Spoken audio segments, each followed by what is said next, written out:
Assalamualaikum to all of you. Welcome to our channel Study Her. As you know कि हमने अपने last section में एक new chapter start किया था regarding the dynamic equations and that was the current electricity. Today we will continue this chapter by discussing the subsection आप बोल सकते topic है उसी chapter का वो क्या है आपके पास electrical resistance. Electrical resistance अगर आपको याद हो कि हमने उनके सारे सिंबल्स डिस्कस किए थे जितने भी आपके पास थे इलेक्ट्रिक करंट के सिंबल स्विच के और आपके पास उसी तरह से रेजिस्टेंस के सारे लास्ट लेक्चर में हमारे पास ये सारे के सारे सिंबल्स हम डिस्कस करके आ चुके हैं। आज हम पढ़ने वाले हैं इलेक्ट्रिकल रेजिस्टेंस। इलेक्ट्रिकल रेजिस्टेंस को समझने से पहले आप एक एग्जांपल लीजिएगा। सपोज आपके पास एक बोर्ड है, ये आपके पास एक बोर्ड है, हर उसकी जगह पे यहाँ पे ये कीलें लगी हुई हैं।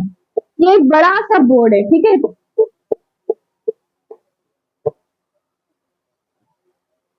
और दिस इज योर बोर्ड।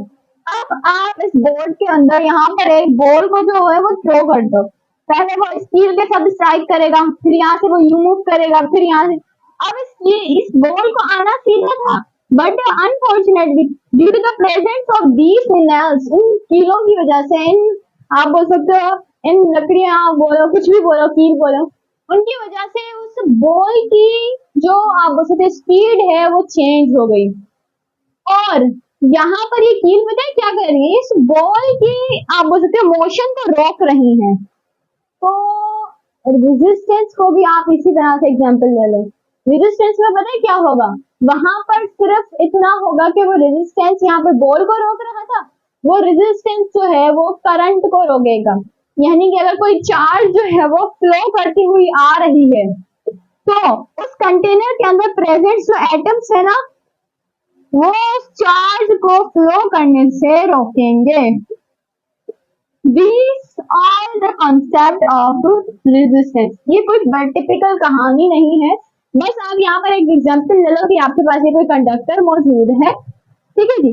आप ये कंडक्टर के अंदर जो है वो चार्ज फ्लो कर रही है, इस चार्ज ने फ्लो करना है, लेकिन यहाँ पर इस कंडक्टर में जो एटम्स मौजूद है ना बेसिकली वो इसकी मोशन को वो रोक रहे हैं। तो हम क्या बोलेंगे कि रेजिस्टेंस क्या है, it is the collision of the molecules, यहाँ बोल सकते हो free electrons and fixed atoms, या आप इस तरह बोलो कि material that oppose the flow of current, जो मटेरियल फ्लो ऑफ करंट को रोकेगा उसे हम बोलते हैं रेजिस्टेंस। तो इसको किस तरह से लिख सकते हैं हम, material that oppose the flow of current is called electrical resistance। ऐसा resistance का मतलब क्या है, वर्ड से हमें लग रहा है रुकावट करना। तो ऐसी चीज जो रोकी जाए, किसको रोकेगा, यहाँ पे इलेक्ट्रिकल चार्जेस को वो रोकता है। तो ऐसी मटेरियल को हम क्या बोलते हैं, रेजिस्टेंस। अब रेजिस्टेंस का तो हमें पता चल गया, इसको हमने एक ओम्स लॉ पढ़ा था, आपको याद हो। अगर हम इस चीज को ओम्स लॉ से कंपेयर करें फिर क्या होगा, क्या हमारे पास इसका फॉर्मूला डिराइव होगा according to Ohm's law. Ohm's law आपके पास क्या था, अगर आपको याद हो, R equal to V I, या आप इसको ऐसा बोल सकते हो कि R is equal to V upon I या V is equal to I R, जो आप लेना चाहो, इक्वल टू I R। ये हमारे पास फॉर्मूला था। यहाँ पर R किसको शो कर रहा है, आपके पास रेजिस्टेंस को। तो अगर आप इसको R के लिए अरेंज करोगे क्या हो जाएगा, V upon I। This is your formula of the resistance. अगर आप इसका यूनिट देखना चाहते हो, ऐसा यूनिट तो हमें पता है, ऐसा यूनिट हम किसके अकॉर्डिंग कैलकुलेट करते हैं, फॉर्मूला के अकॉर्डिंग। यहाँ पे भी किसको शो कर रहा है, पोटेंशियल डिफरेंस को। पोटेंशियल डिफरेंस का यूनिट क्या होता है, हमारे पास वोल्ट होता है, हम डिस्कस कर चुके हैं। सो वोल्ट आ गया, वोल्ट को हम V से रिप्रेजेंट करते, और यहाँ पर I पर I का हमारे पास यूनिट क्या होता है, एम्पियर। यहाँ अगर आप इसको सिंबल लिखना चाहते हो V अपॉन I, ये रहा आपके पास एक यूनिट ऑफ द रेजिस्टेंस, एक यूनिट। क्या मतलब, इसका दूसरा यूनिट भी है ऑफकोर्स, आपको पता है। हम इस V पर I को सपोज करते अकॉर्डिंग टू द, इसको हम कंसीडर करते हैं ओम। ये क्या है आपके पास, this symbol is representing the ohm, so the unit of calculating the electrical resistance is the ohm। हम इसको रिप्रेजेंट करते हैं ओम से। ओम क्या है कि एक वोल्ट जो कि प्रोड्यूस करे 1 एम्पियर को, एक वोल्ट एक करंट को, एक एम्पियर करंट को प्रोड्यूस करे, वो बेसिकली हमारे पास 1 ओम कहलाता है। ठीक है जी स्टूडेंट्स। अब यहाँ पर आर ये याद रखिएगा आप हमेशा कि आर जो है ना, आर यानी रेजिस्टेंस की बात हो रही है, ये डिपेंड करता है डायमेंशंस पर। डायमेंशंस में क्या मुराद है, लेंथ, एरिया को ले लो आप, यहाँ आपके पास जो भी एक्सटर्नल क्वांटिटीज आ जाती हैं सारे के सारे डायमेंशन पर। आप अगर किसी आपके पास मौजूद है कंटेनर, उस कंटेनर का आप डायमेंशन जो है वो चेंज कर दें, तो आप उसकी रेजिस्टेंस के अंदर भी चेंज को फील करोगे। ठीक है जी। इसके साथ साथ आर जो है वो डिपेंड करता है on the temperature also, temperature. इसके साथ साथ ना ये ना नेचर पर भी डिपेंड करता है।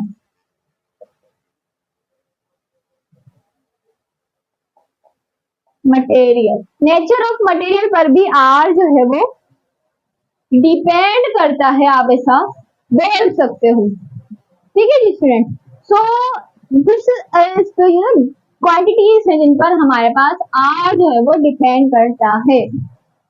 अब आप एक कंसीडर कर लें, आप एक कंटेनर, इन बातों को थोड़ा सा समझ लेते हैं। आपके पास ये एक कंटेनर था,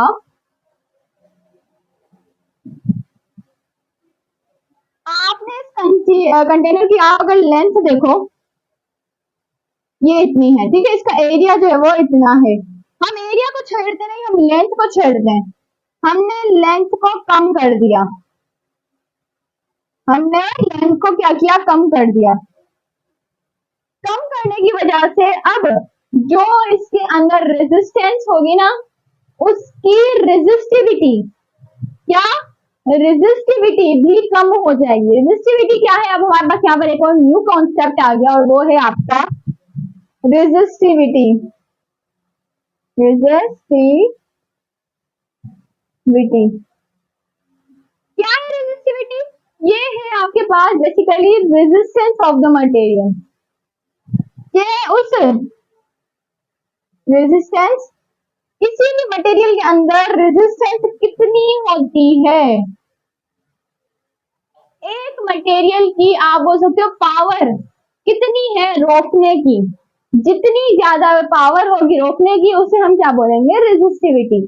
सो basically the length which are you seeing in this, आप बोल सकते हो कि बोर्ड पे जो हमने ड्रॉ किया है उसके अंदर सबसे पहले आपने देखा क्या कि यहाँ पर लेंथ जो थी वो लंबी थी, बड़ी बड़ी थी। हमारे पास यहाँ पर रेजिस्टिविटी ना, रेजिस्टिविटी ज्यादा थी, बट जब आप लेंथ को डिक्रीज किया, तब आपने जब रेजिस्टिविटी को देखा ना, रेजिस्टिविटी भी एज वेल डिक्रीज हो गई। ये 2 पॉइंट्स याद रखिएगा। इससे क्या मुराद है, इससे हमें पता है क्या पता चल रहा है कि resistivity is directly proportional to the length, length के डायरेक्टली प्रोपोर्शनल है रेजिस्टिविटी। रेजिस्टिविटी और रेजिस्टेंस को आपस में आप ना कंपेयर मत कीजिएगा, क्योंकि रेजिस्टेंस क्या है कि एक हम अगर कोई चीज जो है वो रुक रही है तो हम उस चीज को क्या बोलेंगे, रेजिस्टेंस है भाई। बट उसके अंदर पावर कितनी है रोकने की, उस सलाहियत को हम बोलते हैं रेजिस्टिविटी। ओके, सो हमने देखा लेंथ। अब हमने क्या किया था, एरिया को पहले कांस्टेंट कर लिया। अब आप क्या करो, आप एरिया को अब छेड़ो। अब हमारे पास है एरिया, हम अब लेंथ को क्या करते हैं, कांस्टेंट कर देते हैं। ठीक है जी, हमने लेंथ को किया कांस्टेंट, हमने किया इसका एरिया इंक्रीज। हमने इसका एरिया जो है वो इंक्रीज कर लिया। अगर आप लेंथ को कांस्टेंट करो और हमने एरिया इसका इंक्रीज कर दिया, लेंथ हमारे पास वही रही। अब क्या होगा आप ये बताएं कि अब क्या होगा। हमने क्या किया, एरिया जो है उसको अब इंक्रीज कर दिया। पहले हमारे पास रेजिस्टिविटी जो थी ना, याद रखिएगा, वो ज्यादा थी। एरिया बढ़ गया, वो कंपाउंड्स बढ़ गए, वो एटम्स बढ़ गए जो रोक रहे थे इसको, इसके करंट के फ्लो को रोक रहे थे, वो एटम्स अब इंक्रीज हो गए। तो जितना ज्यादा एरिया आप इंक्रीज करते जाओगे, याद रखिएगा, उतनी ज्यादा उसकी रेजिस्टिविटी है ना आपके पास, रेजिस्टिविटी वो कम होती जाएगी। तो हम इसका रिलेशन किस तरह से लिख सकते हैं, resistivity is inversely proportional to the area. ठीक है जी। अब हमारे पास इन दोनों को कंबाइन करते हैं। अगर आप इन दोनों को कंबाइन करोगे तो आपके पास क्या होगा, resistivity is inversely and directly proportional to the length and the area। हमारे पास यहाँ पर आप देख सकते हैं डायरेक्टली प्रोपोर्शनल का साइन लगा हुआ है, इसको रिमूव कर दें। इसको जब आप रिमूव करोगे तो पता है यहाँ पर कौन सा कांस्टेंट अप्लाई होगा आपके पास, लेंथ अपॉन ए। यहाँ पर एक कांस्टेंट हमारे पास इंट्रोड्यूस होता है और वो है आपके पास, इसे पी मत इंट्रोड्यूस कीजिएगा, ये है आपके पास रो। ये क्या है, ये आपके पास है रो। यह ही आपके पास एक्चुअली रेजिस्टिविटी का सिंबल है। इससे को रो के अकॉर्डिंग अरेंज करें फॉर्मूला को, क्योंकि हम रेजिस्टिविटी पढ़ रहे हैं, रेजिस्टेंस नहीं पढ़ रहे हैं। तो अगर आप इस रो के अकॉर्डिंग इसको फॉर्मूला को अरेंज, ये एरिया क्या है, यहाँ चला जाएगा ए आर, और ये लेंथ जो है वो नीचे आ जाएगा, so L। Here is the formula of calculating the resistivity of any conductor। ठीक है जी, ये रहा आपके पास फॉर्मूला जो अभी अभी हमने आपके सामने ड्राइव किया। इसका यूनिट देखें, इसका यूनिट क्या है, अगर आप इसका यूनिट देखते हो ना, तो हम यूनिट को हमेशा किस तरह से कैलकुलेट करते हैं, according to the formula. Area का क्या है हमारे पास, मीटर स्क्वायर। आर का भी अभी हम देख कर आए, ओम। अपॉन में क्या है हमारे पास, लेंथ मीटर। इसको आप कैलकुलेट, हम यहाँ पे कट रहा है देख सकते हो, तो यहाँ पर ये क्या बना, ओम मीटर। ओम मीटर बचा, रो का यूनिट पता है आपको क्या होता है, वो होता है ओम मीटर। ठीक है जी। ये रो क्या शो कर रहा है यहाँ पर कि स्पेसिफिक रेजिस्टेंस, यहाँ बोल सकते रेजिस्टिविटी को शो कर रहा है रो। ठीक है जी। तो रो का हमारे पास यूनिट भी आ गया, that is your ohmic meter. और ये जो रो है ना, ये डिपेंड करता है, और वो आपको पता है किस पर डिपेंड करता है, ये डिपेंड करता है टेम्परेचर पर। अगर हम इस रेजिस्टेंस के अंदर टेम्परेचर को इंट्रोड्यूस करवा दें तो क्या होगा, क्या इस रेजिस्टेंस की रेजिस्टिविटी बढ़ेगी या कम होगा। तो उसको देखते हैं क्या होता है हमारे पास। तो हमने देखा कि रेजिस्टेंस को कौन डिपेंड कर रही थी, हमने डायमेंशंस को देखा, रेजिस्टिविटी हमारे पास डायमेंशंस को आप बोल सकते हो डिपेंड कर रही थी। फिर हमने उसकी डायमेंशंस को चेंज करके देखा, फिर हमारे पास फॉर्मूला डिवाइड हुआ।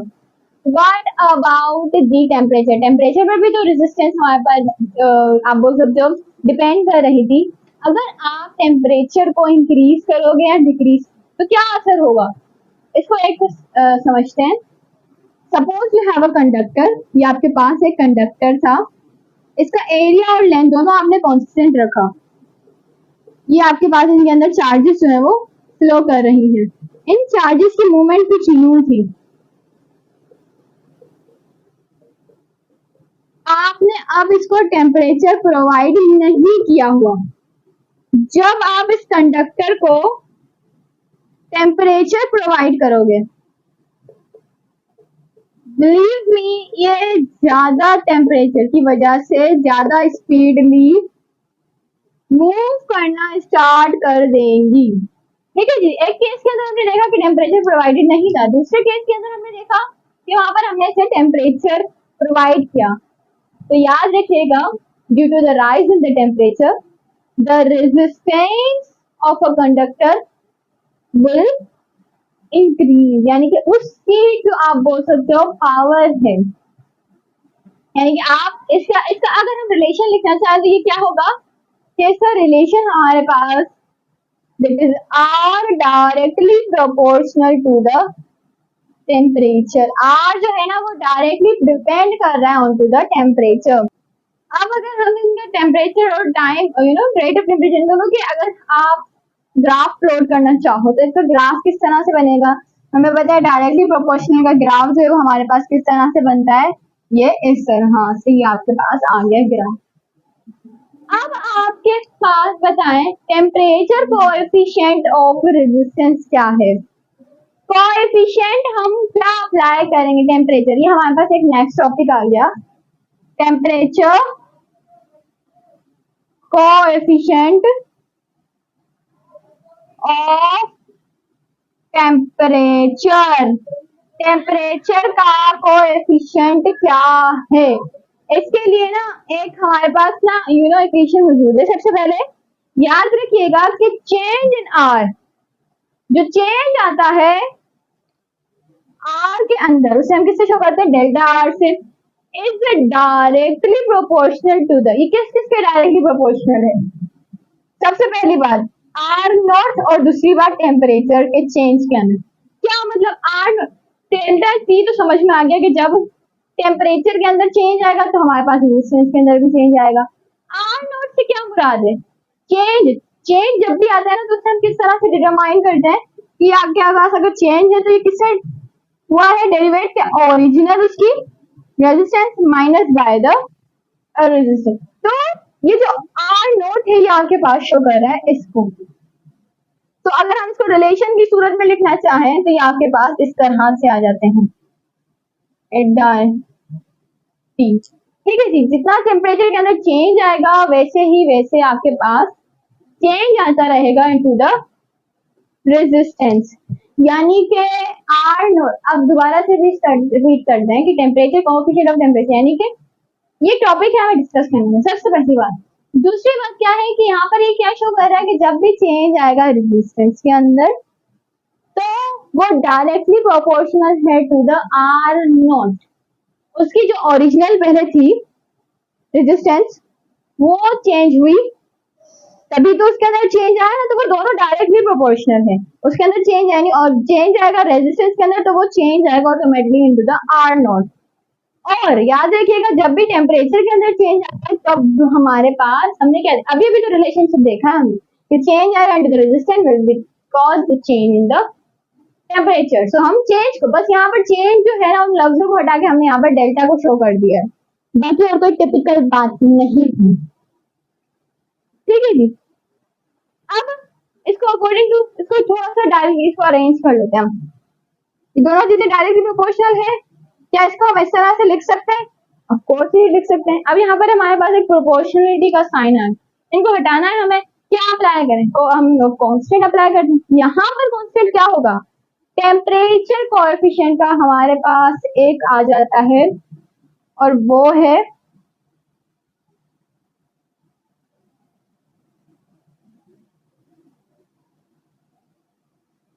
क्या यहाँ पर दोबारा अल्फा इंट्रोड्यूस हुआ है, अल्फा। अब यहाँ पर ये अल्फा क्या शो कर रहा है इस केस के अंदर, इलेक्ट्रिक याद रखिएगा फिजिक्स के इलेक्ट्रिकल रेजिस्टेंस के अंदर जो अल्फा है ना वो बेसिकली शो कर रहा होता है टेम्परेचर कोएफिशिएंट ऑफ रेजिस्टेंस को, यही हमें चीज डिस्कस करनी थी। ये किसको शो कर रहा है, हमारे पास टेम्परेचर कोएफिशिएंट ऑफ टेम्परेचर। अगर हम इसको इसके अकॉर्डिंग फॉर्मूला आप अरेंज करें तो ये हमारे पास किस तरह से हो जाएगा, डेल्टा आर और ये सारी वैल्यूज के अंदर चली जाएंगी। So students, here you have the formula to calculating the temperature coefficient of temperature. अब हमने लिख तो लिया, what about its unit? अच्छा इसके यूनिट्स को डिस्कस करने के पहले हमारे पास ना एक और फॉर्मूला भी है इसका, और वो पता है आपको क्या है, क्या मैं इसको इस तरह से लिख सकती हूँ कि डेल्टा आर क्या है हमारे पास, ये बेसिकली चेंज है किसके अंदर, आर नॉट के अंदर minus by its final is equal to R naught delta D. मैंने बस और कुछ नहीं किया, ये जो आर है ना इसको मैंने ऑप्शन करके यहाँ पर लिख दिया। अब अगेन अगर मैं इसको पुट करके देखूं, minus R naught is equal to N R naught delta T, इसको सॉरी एन नहीं ए अल्फा। अब अगर आप इस अल्फा को अरेंज करो इस फॉर्मूले के अकॉर्डिंग, तो उस अरेंजमेंट से पहले यहाँ पर जो आर टी है ना उसको छोड़े आप, यहाँ पर आपको एक चीज सेम नहीं दिख रही, वो आर नॉट, इस आर नॉट को यहाँ पे माइनस में है, यहाँ पर अगर मैं ले जाऊं तो R T as it is रहेगा, ये आर नॉट ये माइनस में है ना, यहाँ पे जाके प्लस का हो जाएगा। तो alpha R naught delta T plus R naught. अब ये दोनों चीजें आप इसके अंदर कॉमन देख रहे हो, क्या हम इसको कॉमन निकाल लें? ऑफ कोर्स नहीं निकाल सकते। तो ये रहा आपके पास आर नॉट और ये रहा अल्फा डेल्टा टी, आप इसको बोल सकते हो। ये रहा स्टूडेंट्स आपके पास एक और formula to calculating the resistance, अगर आप टेम्परेचर्स को चेंज कर उसके टोटल रेजिस्टेंस, यानी कि ये उसकी क्या है, ये टोटल रेजिस्टेंस है और ये इसकी ओरिजिनल रेजिस्टेंस को शो कर रहा है। अगर आपको बोला जाए कि टोटल रेजिस्टेंस को फाइंड करें तो आपके पास ये फॉर्मूला है। अगर आपसे बोला जाए कि टेम्परेचर कोएफिशिएंट ऑफ टेम्परेचर को फाइंड करें तो आपके पास ये सेकंड फॉर्मूला है उसका टू कैलकुलेटिंग। अब इसके यूनिट की तरफ आ जाए तो ऐसा यूनिट हमें पता है, ऐसा यूनिट को हम किस तरह से डिटरमाइन करते हैं, by using its formula again. इसका फॉर्मूला अगेन आपने यूज करना है। इसका फॉर्मूले के अकॉर्डिंग अगर आप देखो, सबसे पहले डेल्टा आर, आर का फॉर्मूला क्या है आपके पास, याद हो अगर आप, तो हमने ओम ओम डिराइव किया था इसका। तो ओम, आर नोट भी क्या है, रेजिस्टेंस ही हमारे पास, तो इसका भी ओम। डेल्टा टी, इसका क्या है, टी का हमारे पास होता है केल्विन, ये ओम ओम से कट गया, ये क्या आ गया आपके पास, delta inverse. Students, here you have the formula of calculating the temperature, coefficient of temperature। आप देख सकते हो टेम्परेचर का फॉर्मूला हमारे पास क्या होता है, केल्विन। फर्क कितना बड़ा आ गया, ये केल्विन इनवर्स हो गया, इसीलिए हम इसे बोलते हैं this is the temperature coefficient of the temperature. ठीक है जी, तो हमारे पास यहाँ पे टू फॉर्मूलाज भी मौजूद हैं। जितनी आपके पास दिल खोल के फॉर्मूलाज मौजूद हैं फिजिक्स में, आप दिल खोल के न्यूमेरिकल्स को सॉल्व करते जाएं, फॉर्मूलाज आपके पास अवेलेबल हैं। ठीक है जी, इसमें घबराने की बिल्कुल भी कोई बात नहीं। इनके यूनिट्स भी याद करने हैं, सबसे बड़ी बात देखो कि इनके आपने यूनिट्स भी याद रखने हैं, साथ साथ इनके फॉर्मूलाज भी याद रखने, और तो और इनके प्रॉस्पेरेटेड नेम्स भी याद रखने। आपके पास इनके नेम्स गिवन करके आपसे न्यूमेरिकल्स पूछेंगे। कितनी सारी वेराइटीज, देखिए कितना बड़ा दिल है फिजिक्स का, इतने सारे फॉर्मूलाज उसने आपको दे दिए। ठीक है जी, तो अल्फा हमारे पास क्या शो कर रहा है, फ्रैक्शनल चेंज को in the resistance per unit time. एक फ्रैक्शनल चेंज आ रहा है, ऑफ कोर्स भी आ रहा है, पर यूनिट टाइम भी आ रहा है। सो this is showing the alpha. ठीक है जी स्टूडेंट्स, अब एक और छोटी सी चीज रह गई, क्या हमने देखा था कि रेजिस्टेंस जो है वो किस पे डिपेंड कर रहा था, उसके टेम्परेचर पर। दूसरी बात उसकी डायमेंशंस पर। थर्ड थिंग कौन सी थी, उसके अंदर नेचर जो है, उसके नेचर को डिस्कस कर लें, क्या हो सकता है डिस्कस करते हैं। अब इसके इंटरनल रेजिस्टेंस की बात करते हैं, तो आपको पता है इंटरनल रेजिस्टेंस हमारे पास क्या होती है, बेसिकली ये आपके पास आ जाता है again the concept of the EMF. EMF ये चीजें जो है वो आपके लास्ट चैप्टर से रिलेटेड है। ईएमएफ बेसिकली क्या है कि potential difference between its output terminal when either its internal resistance is zero or we can say the no current is being drawn from it। क्या मतलब है इसका, कहना क्या चाहता है ये, इसका मतलब देखें, सबसे पहली बात एक फिगर से समझते हैं। ये रहा रेजिस्टेंस, ये रहा आपका ईएमएफ, और ये एक बैटरी के साथ आप बोल सकते हो कनेक्टेड है। ठीक है, अब रेजिस्टेंस भी आ गई हमारे पास, बैटरी भी आ गई, ईएमएफ भी आ गया। ईएमएफ बेसिकली सॉरी थोड़ा सा लिटिल मिस्टेक, हमारे पास ये रही ईएमएफ। ठीक है जी, तो रेजिस्टेंस भी आ गया, ईएमएफ भी आ गया हमारे पास, बैटरी भी। अब यहाँ पर जो इंटरनल रेजिस्टेंस है ना, ये क्या है, ये इसकी आउटपुट रेजिस्टेंस है। इसके अंदर आपको पता है एक इंटरनल रेजिस्टेंस भी होता है जिसे हम स्मॉल आर से शो करते हैं। ये आर, स्मॉल आर क्या शो कर रहा है, इंटरनल रेजिस्टेंस को, इंटरनल रेजिस्टेंस। और ये क्या शो कर रहा है, ये आउट, आप बोल सकते हो एक्सटर्नल, अगर हम बोल दें एक्सटर्नल रेजिस्टेंस को शो कर रहा है आपका जो आप बोल सकते हो वो टर्मिनल। अब ईएमएफ बेसिकली क्या है, जो भी पोटेंशियल डिफरेंस प्रोड्यूस होगा बैटरी, अब बैटरी का काम क्या है, पोटेंशियल डिफरेंस को प्रोड्यूस करना। तो पोटेंशियल डिफरेंस को हम किससे शो करते हैं, V के साथ, पोटेंशियल डिफरेंस। याद रखिएगा पोटेंशियल डिफरेंस किनके दरमियान, बिटवीन इट्स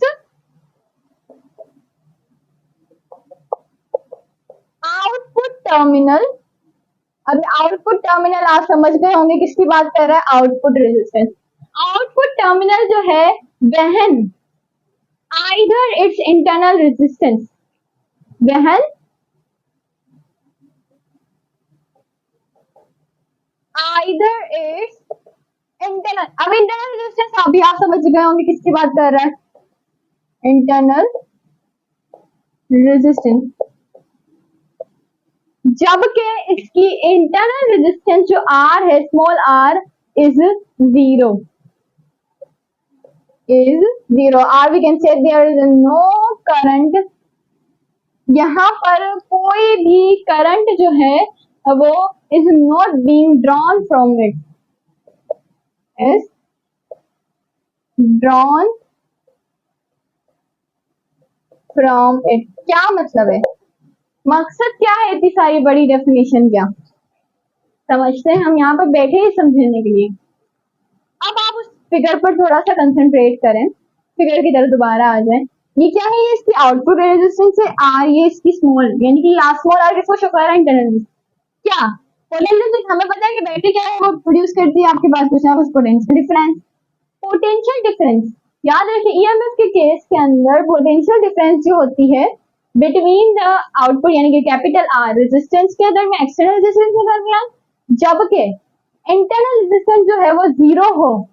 जीरो क्या मतलब, यहाँ पे कोई भी करंट इस दौरान प्रोड्यूस नहीं हो रहा, तो आपके पास एक कॉन्सेप्ट आ जाता है और वो है ईएमएफ, यानी कि ये एक बैटरी के साथ तो कनेक्टेड है, लेकिन ये रेजिस्टर जो है वो कनेक्टेड है, ये अपना काम करने के लिए बिल्कुल तैयार है, लेकिन यहाँ पर कोई भी करंट का फ्लो ही नहीं हो रहा।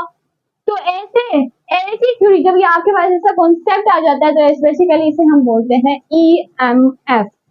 ईएमएफ यहाँ पर क्या शो कर रहा है, यहाँ पर पता है आपको शो क्या हो रहा है कि यहाँ पर इस ईएमएफ के अंदर ना बेसिकली एक वर्क डन हो रहा है चार्ज के ऊपर। ईएमएफ क्या कर रहा है, यहाँ पे वर्क डन कर रहा है ऑन चार्ज क्यू।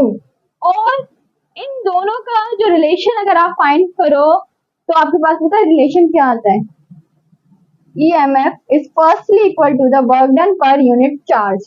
EMF की एक और डेफिनेशन भी हमारे पास आ गई कि work done per unit charge, एक यूनिट चार्ज के ऊपर होने वाला वर्क डन आपके पास EMF है। जिसकी एक और डेफिनेशन यहाँ पे लिख देते हैं हम, वर्क डन पर यूनिट। देखिए आज हमारी बात जो है ना वो एक मुश्किल कहानी से शुरू हुई और वो अभी अभी थोड़ा थोड़ा आई क्लियर होती जाएगी आपके लिए। सबसे पहले हमने वो डेफिनेशन लिखी जो हमें टेक्स्ट बुक में गिवन थी। अब हम डेफिनेशन को डिराइव करने वाले हैं कि ये बोलना क्या चाह रहा है। ये हमारे पास क्या होता है, basically it is the work done per unit charge is called EM। इसको अकॉर्डिंग टू Ohm's लॉ देखें, Ohm's लॉ हमारे पास क्या था, V is equal to IR, अगर आपको याद हो तो IR वर्क डन को आप किस तरह से रिलेट कर, हम एक बार फिर आप याद कर लें according to the Ohm's law. Ohm's law अगर आपको याद हो, Ohm's लॉ के अंदर हमने क्या पढ़ा था, V is equal to the I and potential difference किसके बराबर होता है, I करंट जो उसके अंदर फ्लो कर रहा है और उसकी रेजिस्टेंस के। तो according to the Ohm's law क्या हमारे पास ये इक्वेशन कुछ इस तरह से बन सकती है,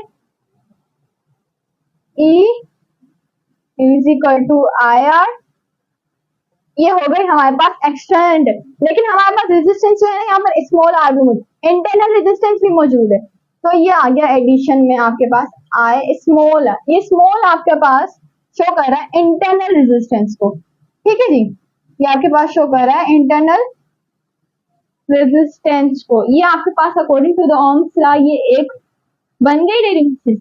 अब आई आर किसके बराबर होता है, हमने क्या पढ़ा था, ओम्स लॉ हमें बताता है V is equal to the I R. अच्छा, क्वेश्चन ये राइट होता है कि W वर्क डन पढ़ रहे थे हम, तो वर्क डन के अंदर ये आई आर कहाँ से आया, अगर आपको याद हो कि हमने एक और डेफिनेशन पढ़ी थी according to the potential difference, potential difference हमें क्या बोलता है कि work done per unit charge, याद आया आपको पोटेंशियल डिफरेंस क्या था, work done per unit charge था ना, so work done per unit charge ये क्या है, ये आपके पास फॉर्मूला एक्चुअली ये है आपके पास पोटेंशियल डिफरेंस, पोटेंशियल डिफरेंस हमें क्या बोलता है कि work done per unit, EMF भी हमें क्या बोल रहे हैं work done per unit charge, इसीलिए मैंने यहाँ पर पोटेंशियल डिफरेंस का फॉर्मूला अप्लाई कर दिया फॉर दिस। अब हमारे पास दो, हमने फॉर्मूला क्यों ऐड किया है, क्योंकि हमारे पास दो रेजिस्टेंस हैं, ठीक है जी, यहाँ पे हमारे पास एक कैपिटल आर यानी वो शो कर रही है आउटपुट जो आपके पास एक्सटर्नल रेजिस्टेंस है, और स्मॉल आर किसको शो कर रही है इंटरनल रेजिस्टेंस को, ठीक है जी, इंटरनल रेजिस्टेंस को शो कर रही है। अगर इसका फॉर्मूला मैं कुछ इस तरह से बना दूं, अगर मैं यहाँ पे लिख दूं VT, VT किसको शो कर रहा है, well potential difference of the output, ये T किसको शो कर रहा है टर्मिनल को, और प्लस I स्मॉल आर हमारे पास किसी के बराबर नहीं है, ये अभी अभी इंट्रोड्यूस हुआ है, तो स्टूडेंट्स ये आपके पास आ गया formula to calculating the EMF, क्या था कुछ समझ नहीं आया, सब कुछ ऊपर से चला गया, एक बार फिर से समझ लेते हैं, रिपीट कर लेते हैं। एक आपके पास रेजिस्टर, एक कंडक्टर था, ठीक है, सबसे पहले आप कंडक्टर सपोज कर लो, ये था एक कंडक्टर, इसके साथ एक रेजिस्टर अटैच था, यहाँ पर हमने एक बैटरी अटैच की, EMF, ठीक है, अब इस बैटरी के अंदर भी तो रेजिस्टेंस होगी ना कुछ, उस रेजिस्टेंस को हमने शो किया स्मॉल आर से, और जो करंट इसमें जब फ्लो होता है उसे हम किससे शो करते हैं, potential difference, of course V। तो EMF हमारे पास क्या है, EMF basically it is the work done per unit charge, और पोटेंशियल डिफरेंस का अगर आपको याद हो, potential difference, what is your potential difference, it is also the work done per unit charge, work done per unit charge, यही तो आपके पास potential difference है।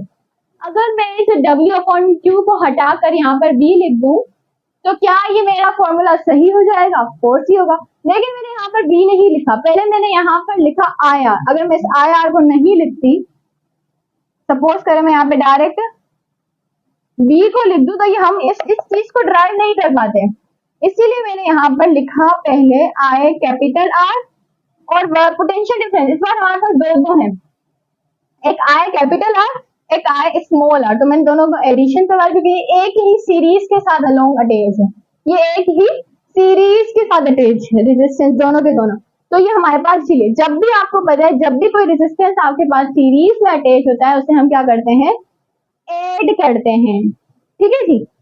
ये सारे आपके पास जो है ना कॉन्सेप्ट जो है वो कैपेसिटर्स के अंदर इन्वॉल्व है FSC पार्ट 1 के अंदर। तो ये क्या था, IR, दो सीरीज के अंदर हाँ रेजिस्टेंस है, दोनों को हमने प्लस कर दिया along with their profit current. अब मैंने क्या किया, इस कैपिटल IR मुझे पता है ये भी किसके बराबर है, पोटेंशियल डिफरेंस के बराबर है, तो मैंने यहाँ पर जस्ट पोटेंशियल डिफरेंस VT क्यों लिखा, VT यहाँ पर याद रखिएगा किसको शो कर रहा है, it is showing the terminal potential difference, यानी उस टर्मिनल की पोटेंशियल डिफरेंस को शो कर रहा है, ये टर्मिनल पोटेंशियल डिफरेंस को ये शो कर रहा है आपका VT plus IR, I cap small r show कर रहा है करंट को इनटू द ईएमएफ। तो ये स्टूडेंट्स ये आपके पास फॉर्मूला आ गया to calculating the EMF. EMF आप किसी भी कंडक्टर की फाइंड करनी हो तो आपके पास दोबारा आते हैं अपनी डेफिनेशन की तरफ। डेफिनेशन हमें क्या कह रही थी, ये पोटेंशियल डिफरेंस जो होगा ना वो बिटवीन द जो टर्मिनल है आपका आउटपुट टर्मिनल, जबकि उसके जो इंटरनल रेजिस्टेंस जो है वो जीरो है, यानी कि वहां पर कोई करंट फ्लो नहीं कर रहा। आई होप अब ये कॉन्सेप्ट जो है ना वो आपको क्लियर हो जाना चाहिए। इंशाल्लाह अब आपसे मुलाकात होती है अपने नेक्स्ट वीडियो लेक्चर में। तब तक के लिए अल्लाह हाफिज, take care and thanks for watching.